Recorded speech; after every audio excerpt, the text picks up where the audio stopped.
Thinking about buying a home in 2025, timing can truly make or break your deal. Whether you're a first-time home buyer or upgrading to your dream house, knowing the best time to buy can save you thousands of dollars and tons of stress. Let's dive into the ultimate guide of buying a home in 2025. And make sure you stay until the very end of the video, as we'll be given the specific time frame of buying a home this year based on our experience in Texas real estate. As you probably already know, timing can play a huge factor into your real estate experience.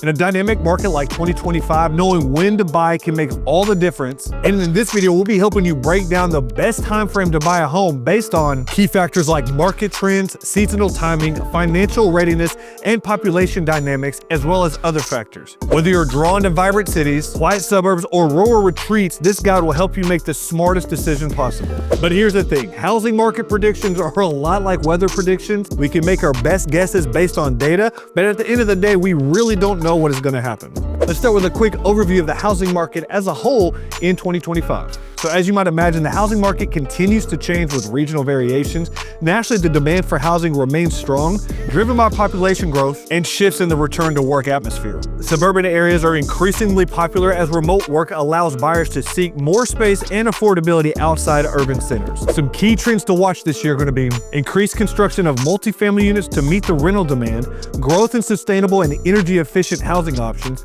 continued challenges with affordability in high-demand areas, much like we're seeing in Dallas, Texas, a growing trend of co-living spaces as an alternative to traditional housing, expansion of smart home technologies appealing to tech-savvy buyers, and with this is going to come some opportunities for buyers as well. Look for emerging markets where prices are still reasonable but expected to grow. In this example, think on the outer skirts of your major metropolitan areas. And then of course, considering fixer-uppers as an option to save money while customizing your home. And then you can also explore government programs that offer incentives for first-time home buyers or energy-efficient upgrades. And then next, let's get right to the seasonality of real estate. You've probably heard this before, but seasonality does have a major impact on your home buying experience. Speaking of weather, meteorologist Jackson has his own recommendation for this year. Buy a home right now for my dad and subscribe to his channel. Here's what happens in the spring and summer markets, generally speaking. More homes are listed, providing the widest selection. Sellers tend to feel confident, often leading to higher asking prices. And families aim to move before the school year, which increases competition. Some tips for buyers in navigating this part of the market: start searching early in the spring to get a feel for the market, and make sure you get pre-approved for a mortgage to stand out while others are still just window shopping. And then for the fall and winter, this is kind of the trend that you typically see happen, at least here in Dallas. The market does slow down a little bit with fewer homes available. Sellers may be more motivated to close deals before the holidays or year end, especially when their job is requiring them to relocate at the beginning of the following year. And then prices tend to drop due to the decreased demand. And then a couple recommendations for buyers in this season: search in late November or early December to find the best potential deals.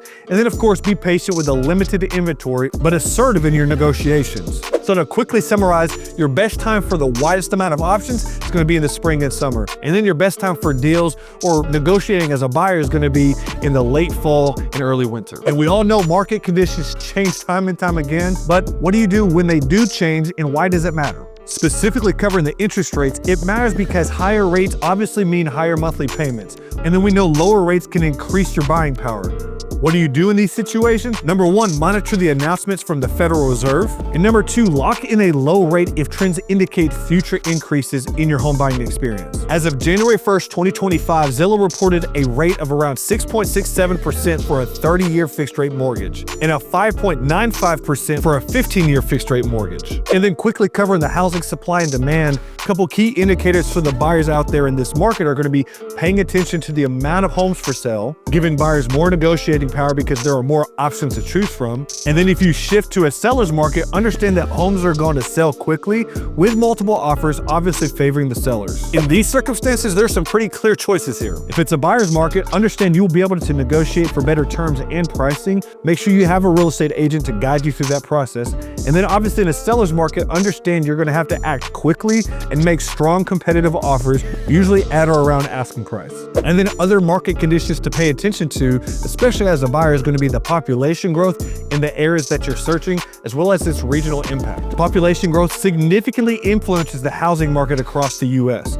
regions experiencing a surge in population, such as parts of the Southeast, Southwest, or the Mountain West, may face increased housing demand. So think cities like Austin, Phoenix, and Raleigh, North Carolina that have seen major population spikes, which has driven up the home prices and competition.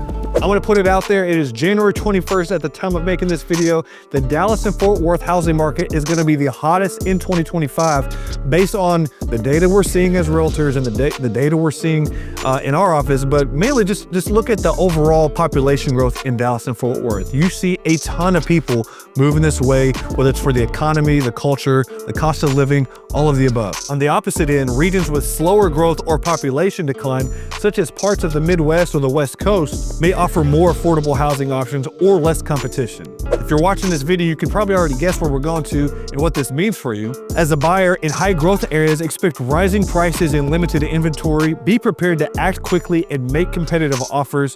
But in the slower growth areas or the slower regions, you're going to have more negotiations, more leverage, and access to deals. Another market condition to pay attention to for the housing market is going to be the infrastructure and development in the area you're interested in. Infrastructure projects can reshape local markets by improving accessibility and boosting economic activity. Regions investing in new highways, transit systems, or business hubs may see a surge in demand and property value appreciation. Buyers should be prepared to research future development plans in their target areas to anticipate the trends and how that's going to impact the housing market. One major factor you're going to have to pay attention to, and this may not be on the forefront of a lot of buyers' minds right now, but it's going to be the environmental factors, especially in the Southeast and even here in the Midwest. Coastal regions are seeing rising insurance costs and stricter building codes, while areas with extreme weather risk are experiencing declining desirability. On the opposite end, regions known for resilience and sustainability may attract new buyers seeking long-term stability. Again, like areas where I'm at in Dallas, Texas. No shame in my game to put a little plug out there in case you're looking to relocate to Dallas. And then our last market condition to really pay attention to, and this is kind of common sense, but pay attention to the local trends in your area. Each region in the US has unique dynamics. For instance, some metropolitan areas may experience rapid growth, while rural areas are offering more affordability. Use tools like Zillow or Redfin to track pricing trends in your area that you're shopping at. According to Zillow, Dallas has had a slight dip in average home values, which are around $305,000. And as of late 2024, home sales in the DFW increased by 13.5% year over year. And before we get to the best time to buy a home in 2025, let's go and talk about your financial readiness. A couple things or steps to consider here. Step number one, have you saved for a down payment? You don't have to put 20% down. There are many areas that I service that offer USDA or zero down home loan options. But if you were to put 20% down, this avoids private mortgage insurance and lowers your monthly payment. But again, if you're looking for a low or no money down option, please feel free to reach out to me. I have several lenders I can introduce you to. A couple recommendations here. Use budgeting apps to track your expenses and save efficiently, and consider opening a high yield savings account for your down payment fund. Step number two to help your financial readiness is to go ahead and increase your credit score. You probably already know this, but a higher score can secure better loan terms and lower your interest rates. We can improve this by paying off high interest debts, avoid opening new credit accounts, and making sure you're paying all your monthly bills on time. Step number three is to go ahead and try to determine your budget alongside a lender's assistance. You can use online mortgage calculators to estimate monthly payments, and make sure you account for property taxes, insurance, and maintenance costs. A quick tip here is to make sure you're sticking to the 28-36 principle. Spend no more than 28% of your gross income on housing and keep total debt payments under 36%. Step number four, one of the most important parts of this process,